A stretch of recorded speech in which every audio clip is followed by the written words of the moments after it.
Hello అండి, అందరికీ నమస్తే. Good morning. నేను మీ శ్రీనివాస్ని. ఒక 8 రోజుల తర్వాత మళ్ళీ ఇప్పుడు స్క్రీన్ మీద వీడియో చేస్తున్నాను. మళ్ళీ ఈరోజు హైదరాబాద్ వెళ్ళాలి. హైదరాబాద్లో మన మ్యాగజైన్ చాలామందికి ఇవ్వాల్సి ఉంది. ఎవరికైనా మన గుండు సూది మ్యాగజైన్ హైదరాబాద్లో ఉన్న వాళ్ళకి కావాలి అంటే నా నెంబర్ ఉంది కదా, 7207071231. ఆ నెంబర్కి వాట్సాప్లో మెసేజ్ చేయండి. ఎలా తీసుకోవాలో చెప్తా. నేనే హైదరాబాదులో మన సబ్స్క్రైబర్స్కి ఇవ్వడానికి ఒక 300 కాపీలు తీసుకొస్తున్నాను. అక్కడ చాలామంది అడిగారు. సో నేను ఒక చోట ఉంటాను, అక్కడికి వచ్చి కలెక్ట్ చేసుకోవచ్చు, లేదా నేను ఎలాగైనా డెలివరీ చేస్తాను. హైదరాబాద్లో ఉన్న వాళ్ళకి ఎవరికైనా కావాలంటే మాత్రం దీనికి అద్భుతమైన మంచి ఫీడ్బ్యాక్ వస్తుందండి. పేపర్ క్వాలిటీ బాగుంది, కంటెంట్ బాగుంది, మంచి స్టోరీలు ఇచ్చారని. సో నెక్స్ట్ మంత్ ఫిబ్రవరి ఎడిషన్ కూడా రెడీ అవుతుంది. ఫిబ్రవరి ఎడిషన్ కూడా 10వ తేదీ కల్లా, ఫిబ్రవరి 10 కల్లా అవుద్ది. సో ఈ మంత్ జనవరి నెల మ్యాగజైన్ కావాలనుకున్న వాళ్ళు, ఫస్ట్ కాపీ కావాలనుకున్న వాళ్ళు మాత్రం హైదరాబాద్లో అయితే నేను నేరుగా డెలివరీ చేస్తాను. సరే, అది పక్కన పెట్టేస్తే కంటెంట్కి వెళ్ళిపోదాం. మనకి ఇంకొక చిన్న రిక్వెస్ట్. అమరావతి ఓఆర్ఆర్ వస్తుంది కదా, ఔటర్ రింగ్ రోడ్డు, ఆ చుట్టుపక్కల ఇన్వెస్ట్మెంట్స్ పెట్టాలి అనుకున్న వాళ్ళకి కుబేరా అలైట్ వాళ్ళు గేటెడ్ కమ్యూనిటీ లేఅవుట్ ఒకటి స్టార్ట్ చేశారు. పెనమలూరులో ఉంది, వణుకూరు, గోశాల, కంకిపాడు ఓఆర్ఆర్ దగ్గర ఉంది. సో వీళ్ళది మొత్తం CRDA approved and RERA approved, అన్ని రకాల అనుమతులు ఉన్నాయి. లేఅవుట్ కూడా బాగుంది, నేను నేరుగా వెళ్ళి చూశాను. ఖుష్వంత్ ప్రాపర్టీస్ అండ్ టౌన్షిప్స్ వాళ్ళదనమాట. సో అమరావతి, విజయవాడ దగ్గరలో మీకు కావాలి అనుకున్న వాళ్ళు ఈ నెంబరు 9391256789, 9617181899 ఈ నెంబర్లకి, 2 నెంబర్లు దేనికైనా కాల్ చేసి అమరావతిలో పెట్టుబడులు పెట్టాలనుకుంటే ఇది బెస్ట్ ఆప్షన్. సరే, కంటెంట్కి వెళ్తే వెండి బాగా రేటు పెరిగిపోతుంది. అసలు 10వ తేదీకి, జనవరి 10వ తేదీకి అనుకుంటా కదా, 2-2.5 లక్షల మధ్యలో ఉంది. ఇప్పుడు 3 లక్షలకు వెళ్ళిపోయింది. 3 నెలల్లో రెట్టింపైన ధర. నవంబర్ నాటికి 1,50,000 ఉండేది కేజీ వెండి, ఇప్పుడు 3 లక్షలు దాటింది. సో బంగారం, వెండి ధరలు చుక్కలను తాకుతున్నాయి. అంటే బంగారం ఎప్పుడైతే రేటు విపరీతంగా పెరిగిపోయిందో వెండి మీద పడుతున్నారు చాలామంది ఇన్వెస్ట్మెంట్స్ కోసం. అప్పుడు ఇంకా వెండి కూడా పెరిగిపోయిందనమాట. కమోడిటీల ట్రేడింగ్ జరిగే ఎక్స్చేంజీలతో పాటు విక్రయశాలల్లోనూ ఈ లోహాల ధరలు రికార్డు గరిష్టాలకు చేరుతున్నాయి. తొలిసారిగా దేశీయ విపణిలో కిలో వెండి ధర 3 లక్షలను మించింది. 20 రోజుల్లోనే 70,000 పెరుగుదల.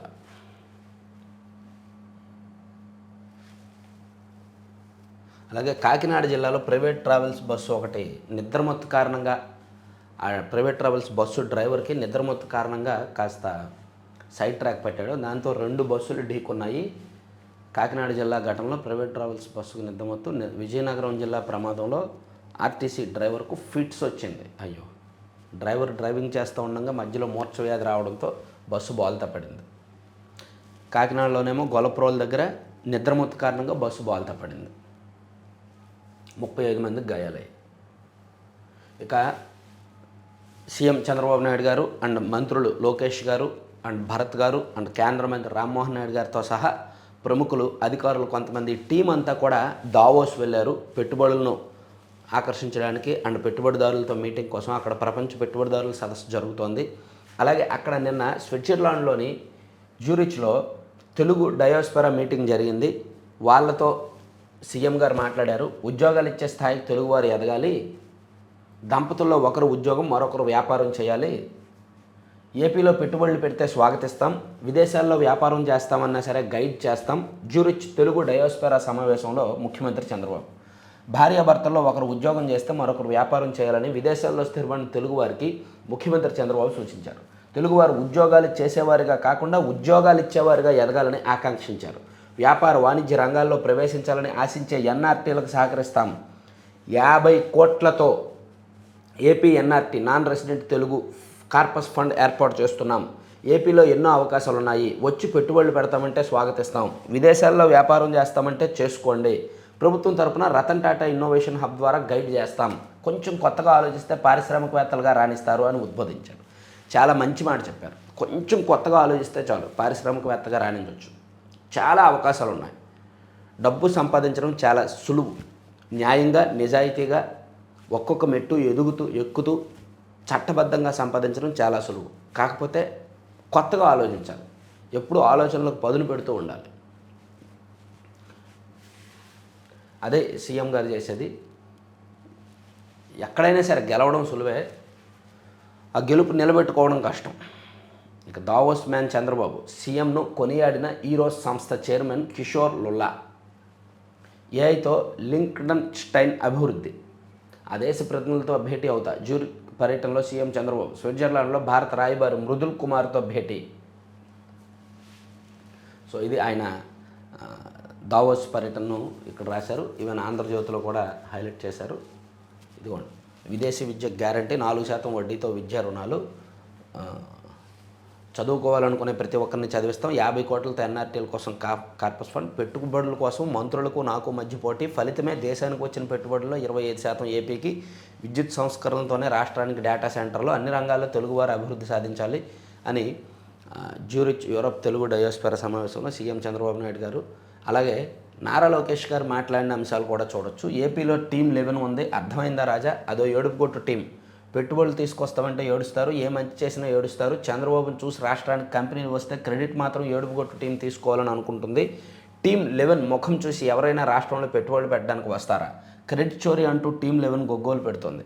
వారికి కోడికత్తి క్రెడిట్ ఇవ్వాలి, బాబాయిని లేపేసిన క్రెడిట్ ఇవ్వాలి, చెల్లి తల్లిని గెంటేసిన క్రెడిట్ ఇవ్వాలి అని వైసీపీని ఉద్దేశించి లోకేష్ గారు పొలిటికల్గా కామెంట్స్ చేశారనమాట. అక్కడ అదొకటి దీనిలో హైలైట్ చేశారు. ఇక బీజేపీ జాతీయ అధ్యక్షుడిగా ఎవరు అనే ఉత్కంఠకు తెరపడింది. నితిన్ నబీన్. యాక్చువల్గా ఆయనకు డిసెంబర్ నెలలోనే ఆయన కార్యనిర్వాహక అధ్యక్షుడిగా బాధ్యతలు చేపట్టారు. ఒక నెల రోజుల్లోనే ఆయనకు ప్రమోషన్ ఇస్తున్నారు. బీజేపీ జాతీయ అధ్యక్షుడిగా 45 ఏళ్ల వయసు, సాధారణ కార్యకర్తగా ఉన్నారు. బీజేపీలో ఆయన గత 25 ఏళ్ల నుంచి కూడా సాధారణ కార్యకర్తగా ప్రస్థానం ప్రారంభించి అంచెలంచెలుగా ఎదుగుతూ 5 సార్లు ఎమ్మెల్యేగా గెలిచారు. చిన్న వయసు నుంచే కూడా ఆయన ఎమ్మెల్యేగా వరుసగా గెలుస్తూ వస్తున్నారన్నమాట. సో ఆయనకు బీజేపీ జాతీయ అధ్యక్ష పదవి ఇవ్వాలి అని పెద్దలు నిర్ణయించారు. 45 ఏళ్ళ ఆయనకు మంచి షార్ప్ క్యాండిడేట్ అంట, పొలిటికల్గా చాలా ప్రాక్టికల్గా ఉంటారంట. అండ్ ఆర్ఎస్ఎస్ పెద్దలకు, బీజేపీ పెద్దలకు అందరికీ కూడా ఆయన సుపరిచితుడు, ప్లస్ మంచి పేరుంది. బీజేపీలో మీరు అబ్జర్వ్ చేయండి, సామాన్యులకే అనూహ్యంగా మంచి పదవులు, పెద్ద పదవులు ఇచ్చేస్తున్నారు. మన రాష్ట్రంలో చూసుకున్న రాజ్యసభ పాకా సత్యనారాయణ గారికి ఇచ్చారు ఆ మధ్య. అసలు సామాన్యుడు ఆయన అప్పటి వరకు ఎవరికి తెలియదు. అలాగే కేంద్ర మంత్రి శ్రీనివాస్ వర్మ గారు, ఆయన గురించి కూడా అంతకుముందు ఎవరికీ తెలియదు. ఆయనకు నరసాపురం ఎంపీ సీట్ ఇవ్వడం, ఆ తర్వాత కేంద్ర మంత్రి ఇచ్చేయడం అన్నీ జరిగిపోయినాయి. ఒకప్పుడు జీవీఎల్ నరసింహారావు గారికి కూడా అంటే వీళ్ళందరూ సామాన్యులే. అంటే బీజేపీలో సామాన్యులకు కూడా మంచి అవకాశాలు వస్తాయి అనడానికి ఇవన్నీ ఉదాహరణలు. అనూహ్యంగా వాళ్ళని పైకి లాగేస్తారు. వీళ్ళలో ప్రతిభ ఉంది, వీళ్ళలో పొలిటికల్గా నాలెడ్జ్ ఉంది, వీళ్ళ పార్టీకి పనికొస్తారు అనుకుంటే అనూహ్యంగా పైకి లాగుతారనమాట. అందులో బీజేపీ బాగుంది. అదే వేరే పార్టీలు అయితే లాబియింగ్లు, పైరువీలు, డబ్బులు, మూటలు, ఇవన్నీ సూట్ కేసులు ఇవ్వాల్సి వస్తుంది కొన్ని వేరే పార్టీల్లో. బీజేపీలో అది కాదు, ఆ పరిస్థితి లేదు బీజేపీలో. ఇంకో 4 రోజులే ఎల్ఆర్ఎస్ దరఖాస్తులకు 23 వరకే గడువు. ఆ తర్వాత క్రమబద్ధీకరణ రుసుములు తడిసి మోపడు. అనుమతులు తీసుకొని లేఅవుట్లో ఇళ్ల స్థలాల ఫ్లాట్ల క్రమబద్ధీకరణకు దరఖాస్తు చేసుకోవడానికి 4 రోజులే మిగిలింది. ప్రభుత్వం ప్రకటించిన గడువు ఈ నెల 23తో ముగియనుంది. దాదాపు 9,000 ఎకరాల్లో అనధికార లేఅవుట్లు ఉన్నట్టు అధికారులు ప్రాథమిక అంచనా వేశారు. ఇప్పటి వరకు దాదాపు 6,000 ఎకరాల విస్తీర్ణంలో లేఅవుట్ల ఫ్లాట్ల క్రమబద్ధీకరణకు ప్రజల నుంచి 52,470 దరఖాస్తులు వచ్చాయంట. మరో 25,000 దరఖాస్తులు రావాలి. గడువు పెంచాలని ప్రజల నుంచి విజ్ఞప్తులు వస్తున్నా పురపాలక పట్టణాభివృద్ధి శాఖ దీనిపై ఇంకా ఎలాంటి నిర్ణయం తీసుకోలేదు. సో ఇంకొక 4 రోజులే ఉందంట. ఎక్కడైనా అనుమతులు లేని లేఅవుట్లు ఉంటే మీరు పర్మిషన్ తీసుకోండి, 7% కడితే చాలు, ఆ తర్వాత ఎక్కువైపోద్ది రుసుములు. ఇక మదిలో అలజడి, మహాకోపంగా బయటపడి ఇంట్లో వస్తువులు చిందరవందరగా ఉన్నాయని, ట్రాఫిక్లో మన వాహనానికి దారి ఇవ్వలేదని, పిలవగానే ఆఫీస్ బాయ్ వెంటనే రాలేదని విపరీతమైన కోపం వస్తుంటే అతిగా స్పందిస్తున్నానని అనిపిస్తే జీవనశైలిలో కొన్ని మార్పులు చేసుకోవాల్సిన అవసరం ఉందని అర్థం. అంటే సడన్గా వచ్చేస్తుంది అనమాట కోపం. అప్పటి వరకు కూల్గా ఉంటాం, సడన్గా షార్ట్ టెంపర్ లాగా వస్తుంది. సో అది ఎందుకు వస్తుంది, దాన్ని ఎలా కంట్రోల్ చేసుకోవాలి అనేది ఈనాడులో ఒక హాఫ్ బీట్ కథనంగా రాశారు. సో ఆ లక్షణాలు ఏంటి, దానికి సొల్యూషన్ ఏంటి అనేది. స్వతహాగా శాంత స్వభావి అయినా ఒక్కోసారి పట్టలేనంత కోపం వచ్చేస్తుంది. ఆ బలహీన క్షణమే బంధాలను బీటలు వారుస్తుంది. నా పరిస్థితి ఇంతే. అంటే నాకు పర్సనల్గా ఏం ప్రాబ్లం లేదులే, కానీ ఇది చాలామందికి ఉంటుంది. శాంతంగా కూల్గా ఉంటాం, కోపం వస్తే మాత్రం నెక్స్ట్ లెవెల్లో ఉంటుంది. ఇదే పరిస్థితి చాలామందిలో ఉంటుంది అనమాట. నిజానికి కోపం అనేది మనిషితో సహనంగా ఉన్న స్వీయ రక్షణ, సెల్ఫ్ ప్రొటెక్షన్కి సంబంధించిన ఒక భావోద్వేగం. అయితే క్షణికావేశానికి వెనుక మెదడులో సహజ హెచ్చరిక వ్యవస్థ పనితీరు ప్రధాన కారణం. లోపల పేరుకుపోయిన ఒత్తిడి, అణచివేసిన భావోద్వేగాల ఫలితంగా తీవ్రమైన కోపం వచ్చేస్తుంది అని రాశారు. ఇది చాలామందిలో ఉండే లక్షణమే. సో ఇది ఒకసారి చదవచ్చు, మీరు పాజ్ చేసి ఇది చదవాలంటే చదవండి, ఎందుకు వస్తుంది ఏంటి అనేది లక్షణాలు ఇచ్చారు.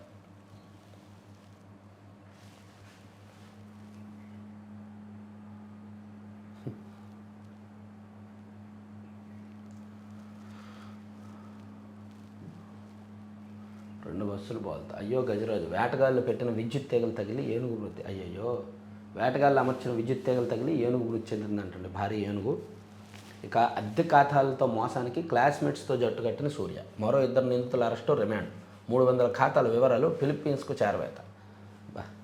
డిగ్రీలో తనతో పాటు క్లాస్మేట్స్గా ఉన్నవాడికి ప్రకాశం జిల్లా సంతమాగులూరుకు చెందిన ఈ సూర్య, అద్దంకి నియోజకవర్గానికి చెందిన సూర్య అనే వ్యక్తి వాళ్ళ దగ్గర, పేదల దగ్గర, క్లాస్మేట్స్ దగ్గర బ్యాంక్ ఖాతాలు తీసుకొని వాళ్ళకి డబ్బులు ఎంతో కొంత ఇచ్చేసి ఆ ఖాతాలేమో ఈ సైబర్ నేరాలు చేసే వాళ్ళకి అప్పచెప్పాడంట.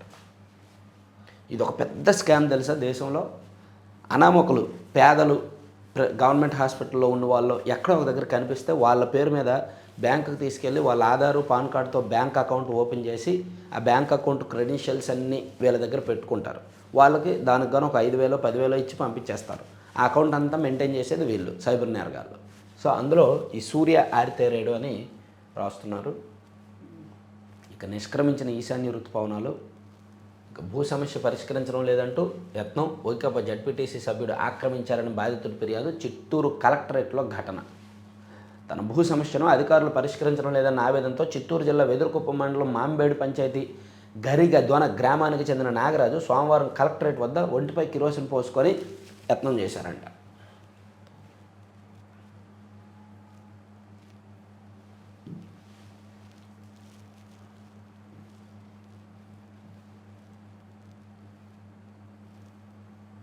దావోస్ మ్యాన్ చంద్రబాబు సీఎంను కొనియాడని ఈరోజు సంస్థ చైర్మన్ లుల్లా. దావోస్కి 10 రాష్ట్రాల నుంచి ప్రతినిధులు వెళ్ళారు. అందులో మన రాష్ట్రమే ఎక్కువ పెట్టుబడులు వచ్చే అవకాశం ఉంది అంటున్నారు. దావోస్లో నేడు చంద్రబాబు కీలక భేటీలు. ఐబీఎం, గూగుల్ క్లౌడ్ సీఈఓలతో సమావేశాలంట. అలాగే మేము మిసైల్స్, చంద్రబాబు మా జీపీఎస్, మా మంత్రుల మధ్య పనితీరులో పోటీ, ప్రజల ఆశయాలు నిలబెట్టుకోవడం మా బాధ్యత. యూరోప్ తెలుగు డయాస్పొరా సమావేశంలో మంత్రి లోకేష్. ఈ పేజీలో మ్యాక్సిమం దావోస్ పర్యటనకి ఇచ్చారు. తర్వాత విద్యార్థినిపై అత్యాచారం, ఎస్ఐకి 10 ఏళ్ల జైలు. గుంటూరు జిల్లాలో ప్రత్యేక కోర్టు తీర్పు. నిందితుడికి అనుకూలంగా వాంగ్మూలం ఇచ్చిన మహిళా ఎస్ఐ పైన చర్యలకు ఆదేశం. సామాజిక మాధ్యమాల్లో ఓ విద్యార్థిని పరిచయం చేసుకొని వివాహం చేసుకుంటానని నమ్మించి ఆమెపై పలుమార్లు అత్యాచారానికి పాల్పడిన బాపట్ల జిల్లా అమృతలూరు ఎస్ఐ కుంచాల రవితేజకు 10 ఏళ్ల జైలు శిక్ష విధిస్తూ గుంటూరు జిల్లా ప్రత్యేక కోర్టు న్యాయమూర్తి శరత్ బాబు సోమవారం తీర్పు వెలువరించారు. నిందితుడికి అనుకూలంగా వాంగ్మూలం ఇచ్చిన మహిళా ఎస్ఐ రోజాలతపై కూడా శాఖాపరమైన విచారణ చేపట్టి చర్యలు తీసుకోవాలని ఆదేశించారంట.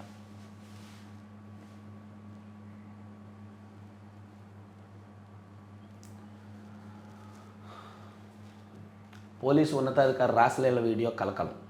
కర్ణాటకలో డీజీపీ ఆఫీసులో డీజీ ర్యాంకు ఐపీఎస్ అధికారి రామచంద్రరావు, ఆయన మీద ఇప్పటికే చాలా ఆరోపణలు ఉన్నాయి, చాలా వివాదాలు ఉన్నాయి. తాజాగా సోషల్ మీడియాలో ఆయన ఒక మహిళతో అసభ్యంగా ప్రవర్తిస్తున్న వీడియో ఒకటి వైరల్ అయింది. ఆయన ఆఫీసులోనే ఆయన కుర్చీలో కూర్చున్నారు, ఒక మహిళ పక్కన నిల్చున్నారు, ఆమెను అసభ్యంగా తాకుతూ అత్యంత సన్నిహితంగా మెలిగిన వీడియో అనమాట. సోషల్ మీడియాలో వైరల్ అవ్వడంతో అతని మీద క్రమశిక్షణ చర్యలు తీసుకోవాలని విచారణకు ఆదేశించారు. ఈయన ఆంధ్రప్రదేశ్కి చెందిన అధికారి, 1993 బ్యాచ్ ఐపీఎస్ అధికారి. వివాదాల్లో చిక్కుకోవడం ఇదే తొలిసారి కాదు. గతంలో బంగారు బిస్కెట్లు స్మగ్లింగ్ కేసులో దోషి సినీ నటి రన్యారావు సవతి తండ్రి ఈయన. రామచంద్రరావు సహకారంతోనే రన్యారావు స్మగ్లింగ్ చేసేవారని ఆరోపణలు ఉన్నాయి. దీంతో ఈయనకు అప్పట్లోనే ఆయన మీద చర్యలు తీసుకున్నారు. ఆ తర్వాత క్లీన్ చిట్ రావడంతో గత ఏడాది ఆగస్టులో మళ్ళీ పోస్టింగ్ ఇచ్చారనమాట. అలాగే సదరన్ రేంజ్ ఐజీగా ఉన్న సమయంలో మైసూర్ దక్షిణ పోలీసులు ఓ ప్రైవేట్ బస్సును సోదా చేసి 20 లక్షలను స్వాధీనం చేసుకున్నారు. ఈ కేసు విచారణ సందర్భంగా నిందితులు తాము తరలించిన మొత్తం 2.27 కోట్లు కాగా పోలీసులే మిగతా సొమ్మును దాచేసినట్టు వెల్లడించారు. ఈ విషయంలో రామచంద్రరావు పాత్రపై నేటికి ఆరోపణలు వినిపిస్తూనే ఉన్నాయంట. అయితే యాజ్ యూజువల్ ప్రతి ఒక్కరూ చెప్పినట్టు ఒక వీడియోలు దొరికిపోయిన తర్వాత ప్రతి ఒక్కరు ఏం చెప్తారో అది నేను కాదు, అది మార్ఫింగ్, అది ఏఐతో సృష్టించారని చెప్తారు కదా. అదే ఆయన కూడా చెప్తున్నాడు, అక్కడ ఉన్నది నేను కాదు, అది ఏఐతో సృష్టించారు, ఫేక్ చేశారు, మార్ఫింగ్ చేశారు అని.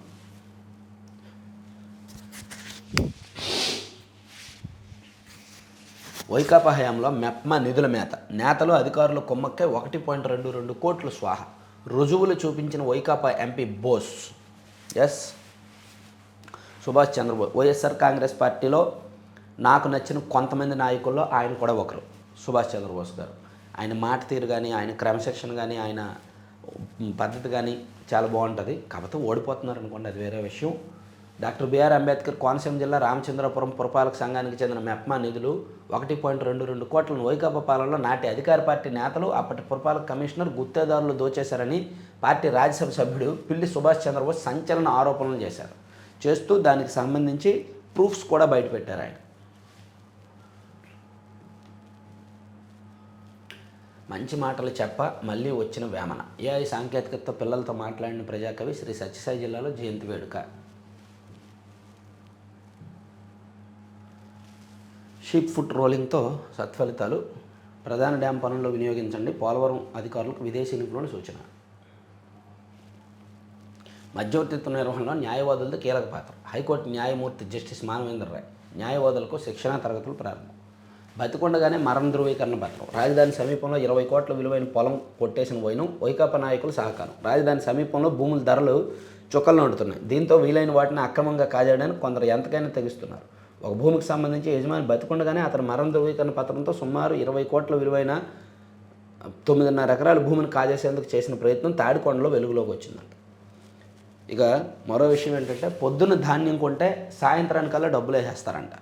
అంటే 24 గంటల లోపే ఒక పూటలోనే రైతుల ఖాతాల్లో డబ్బులు వేసేస్తాము అని మంత్రి గారు చెప్పారు. పాత విద్యార్థి కిట్లకు బిల్లుడు చెల్లింపు. జీవ విజ్ఞాన శాస్త్రంలో పరిశోధనలు విస్తరణ గోగుల్ క్వాంటమ్. 31 వరకు ఉచిత పశు ఆరోగ్య శిబిరాలు నిడమానూరులో ప్రారంభించిన మంత్రి అచ్చెన్నాయుడు. నేటి నుంచి అందుబాటులో గ్రామ సందర్శన వాహనాలు. తిరుమలకు నిర్మాత బండ్ల గణేష్ పాదయాత్ర. గతంలో చంద్రబాబు విడుదలను కాంక్షిస్తూ మొక్కు. గతంలో చంద్రబాబు అరెస్ట్ అయినప్పుడు పెట్టుకున్న మొక్కును చెల్లించుకుంటూ నిర్మాత బండ్ల గణేష్ సోమవారం షాద్ నగర్ నుంచి తిరుమలకు పాదయాత్రగా బయలుదేరారంటండి.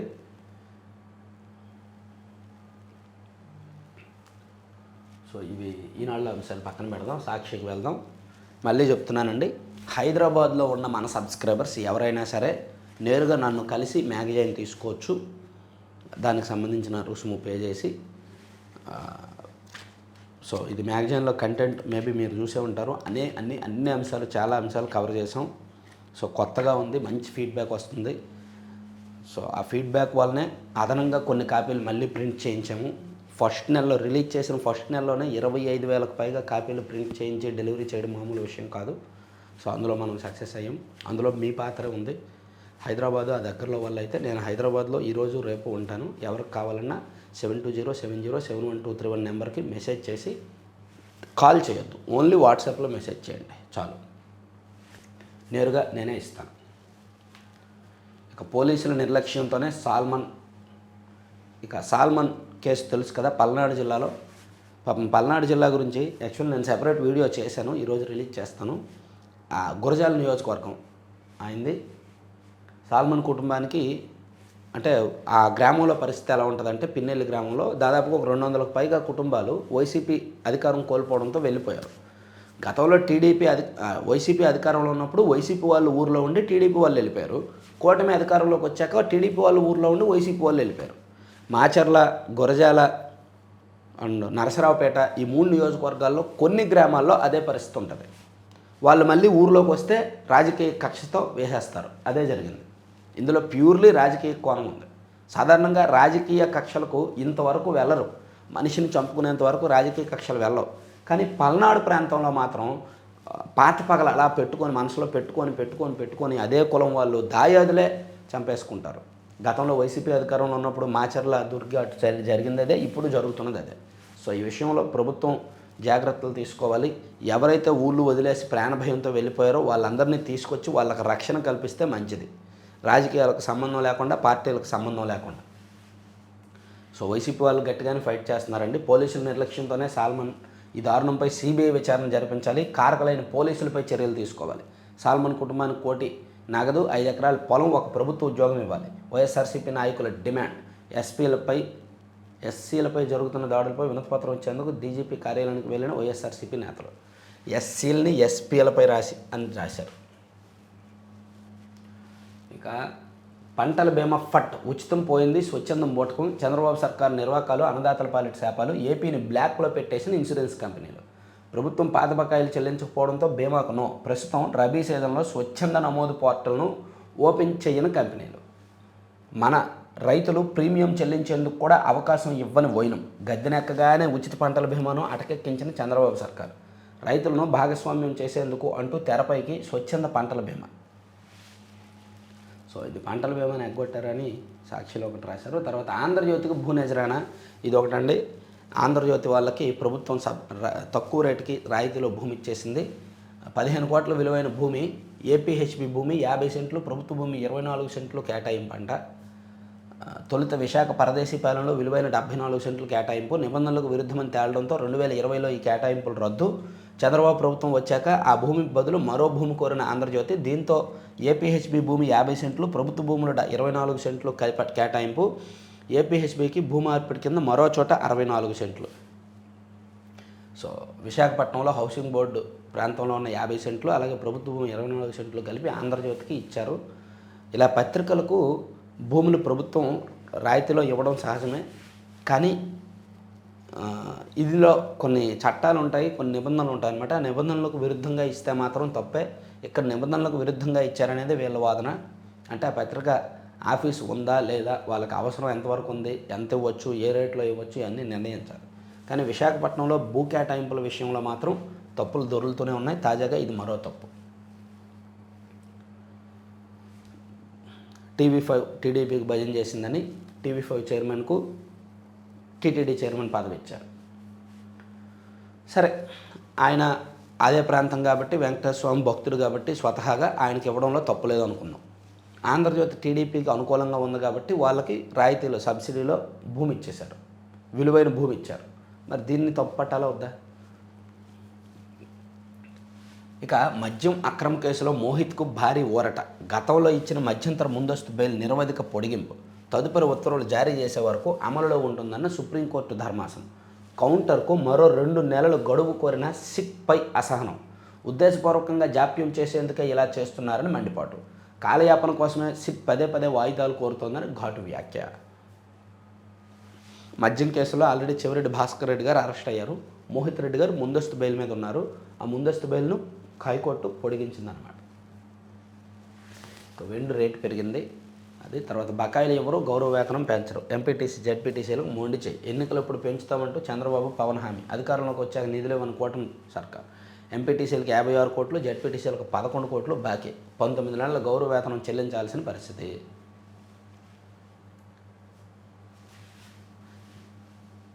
హైకోర్టులో కడప జెడ్పీసీఈ నిలదీసిన హైకోర్టు అంటే జెడ్పీటీసీలకు గౌరవ వేతనాలు ఎప్పటిలోగా ఇస్తారని. ఇక ద్వైపాక్షిక వాణిజ్యం 18 లక్షల కోట్లకు.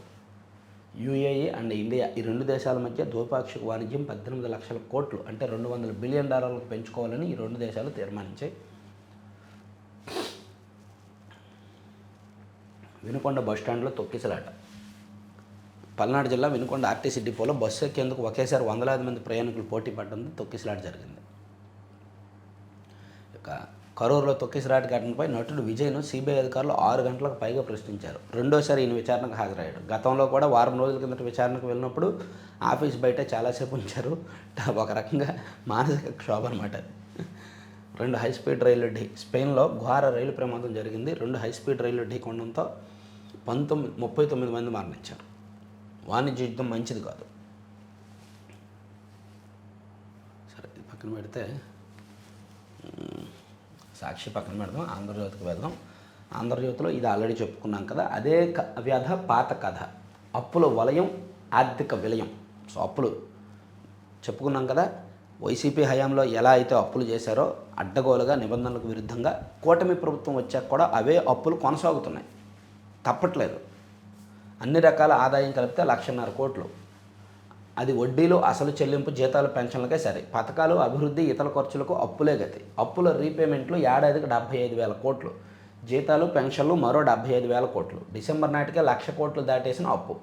పథకాల పులిపై ప్రభుత్వాల స్వారీ. దశాబ్దాలుగా అమలు చేస్తున్న తగ్గని పేదరికం. ఓ మంచి వార్తని సింపుల్గా రాశారు. ఇది చాలా ఇంట్రెస్టింగ్గా రాయొచ్చు. మన మ్యాగజైన్లో ఈ మంత్ రాస్తాం. సో పథకాలు దశాబ్దాల నుంచి అమలు చేస్తున్నారు, కానీ పేదరికం తగ్గట్ల. రాష్ట్రం మాత్రం అప్పుల పాలైపోతుంది, అప్పులు పెరిగిపోతుంది. కూటమి ప్రభుత్వం వచ్చాక 2.5 లక్షల కోట్లకు పైగా అప్పు చేశారు ఈ 19 నెలల్లో. తెలుసా ఎంత దారుణంగా అప్పులు చేస్తున్నారు. ఇక ప్రణయ్ రాయ్ దంపతులకు ఊరట. 2016లో ఐటీ విభాగం జారీ చేసిన నోటీసులను కొట్టేసిన ఢిల్లీ హైకోర్టు. 3 ఏళ్ల క్రితమే ఆ కేసు ముగిసిందని మళ్ళీ నోటీసులు ఇవ్వడం వేధించడమేనని వ్యాఖ్య. తర్వాత 1.25 కోట్ల వాటర్ల పేర్లను పంచాయతీల్లో ప్రదర్శించండి. పశ్చిమ బెంగాల్లో వాటర్లకు నోటీసులపై ఈసీకి సుప్రీంకోర్టు ఆదేశం. వాటర్ల అభ్యంతరాలు స్వీకరించాలని సూచన. పశ్చిమ బెంగాల్లో సమగ్ర వాటర్ల జాబితా సవరణలో భాగంగా వాటర్ల తల్లిదండ్రుల పేర్లు, వయసుల్లో తేడాల వల్ల నోటీసులు అందుకున్న వారి వివరాలను ప్రతి గ్రామ పంచాయతీ బ్లాక్ కార్యాలయాల్లో ప్రదర్శించాలని సుప్రీంకోర్టు ఈసీకి ఆదేశించింది. ఇక ఆఫీసులోనే డీజీపీ ర్యాంక్ అధికారి రాసలైన్లో ఇది చెప్పుకున్నాం. ఇక బీజేపీ సారథిగా నితిన్ నబీన్, అది కూడా చెప్పుకున్నాం. ఇక ఎగువ మధ్య ఆదాయ దేశంగా భారత్ అంటండి 3.63 లక్షలకు చేరనున్న స్థూల తలసరి ఆదాయం. త్వరలో జర్మనీని దాటి 3వ అతిపెద్ద ఆర్థిక వ్యవస్థగా ఆవిర్భావం. త్వరలో అంటే ఒక 2 ఏళ్ళు పట్టవచ్చు మేబీ. 2028 నాటికి మనది అతిపెద్ద ఆర్థిక వ్యవస్థగా 3వ స్థానంలో ఉండబోతోంది అని కథనాలు ఎస్బీఐ రీసెర్చ్ నివేదిక కూడా చెప్తోంది. ఇక మిథున్ రెడ్డికి ఈడీ పిలుపు. ఈ నెల 22వ తేదీన విజయసాయిరెడ్డి గారు వెళ్తారు ఈ లిక్కర్ స్కామ్ విచారణ కోసం. అండ్ మిథున్ రెడ్డి గారికి 23వ తేదీన రావాలని ఈడీ నోటీసులు ఇచ్చింది. సో అంతిమ లబ్ధిదారు ఎవరున్నారో తెలుసు కదా. సో అంతిమ లబ్ధిదారుకు కూడా ఈడీ నోటీసులు ఇచ్చే అవకాశం ఉందంటున్నారు. ఇక 2000 కేసులు, 1.3 కోట్ల ఫైన్. సంక్రాంతికి ప్రైవేటు బాధుడిపై ఆర్టీఏ కొరడ. 100 ట్రావెల్స్ బస్సులపై అధికారుల చర్యలు. స్పెషల్ డ్రైవ్లో రాష్ట్ర వ్యాప్త విస్తృత తనిఖీలు. పన్ను ఎగవేత, పర్మిట్ ఉల్లంఘనలు గుర్తింపు. పండగ సమయం బీభత్సంగా ఉంది ప్రైవేట్ ట్రావెల్స్ దోపిడీ. శ్రీకాకుళం నుంచి విజయవాడకి 2,000, 2,500, 3,000 తీసుకున్నారు. ఇక బులియన్ మార్కెట్కు గ్రీన్లాండ్ సగ. ఒక్కరోజే 10,000 మిగిలిన పెరిగిన వెండి. ఇక నోబెల్ ఇవ్వలేదుగా, ఇక శాంతి మంత్రం ఉండదు. నార్వే ప్రధానికి ట్రంప్ సంచలనం లేక. చిన్నపిల్లోడి కంటే దారుణంగా ఉన్నాడుగా ఈయన. ఈర్ష్య, అసూయ, కుళ్ళు, ద్వేషం, అన్ని లక్షణాలు, అన్ని అవలక్షణాలు ఈ ఫేస్లో ఉన్నట్టున్నాయి. నోబెల్ ఇవ్వలేదుగా, శాంతి మంత్రం ఉండదు. నోబెల్ అడిగాడు, నోబెల్ ఎవరికి ఇవ్వాలి? ఇవ్వలేదు కాబట్టి బెదిరింపులు. ఫస్ట్ ఏమో ఇవ్వమని అభ్యర్థించడం, అడుక్కోవడం, అది ఇవ్వకపోయేసరికి బెదిరించడం. నార్వే ప్రధాని ట్రంప్ సంచలనం లేక 8 యుద్ధాలు ఆపినా తనకు నోబెల్ పురస్కారం ఇవ్వలేదని ఆక్రోశం. ఇకపై తాను శాంతికి కట్టుబడి ఉండాల్సిన పని లేదని స్పష్టీకరణ. ధాన్యం కొన్న రోజే సొమ్ములు చెల్లింపు. ఓకే. మహాపతనం దిశగా చైనా జనాభా. వేగంగా వృద్ధాప్యం ఓడుపు అడుగులు. నేషనల్ బ్యూరో ఆఫ్ స్టాటిస్టిక్స్ నివేదిక. సో ఇవ్వండి 3 పత్రికల్లో వచ్చిన వార్తాంశాలు. చివరి వరకు చూసిన ప్రతి ఒక్కరికి ధన్యవాదాలు. రేపు ఎల్లుండి నేను హైదరాబాద్లో ఉంటాను. అలాగే ఓఆర్ఆర్, అమరావతి ఓఆర్ఆర్ దగ్గరలో ఎవరైనా పెట్టుబడులు పెట్టాలంటే కుబేరా ఎలైట్ గ్రూప్ని ఒకసారి కాంటాక్ట్ అవ్వండి. మంచి అవకాశం. ఈ నెంబర్కి కాల్ చేయండి. Thank you very much.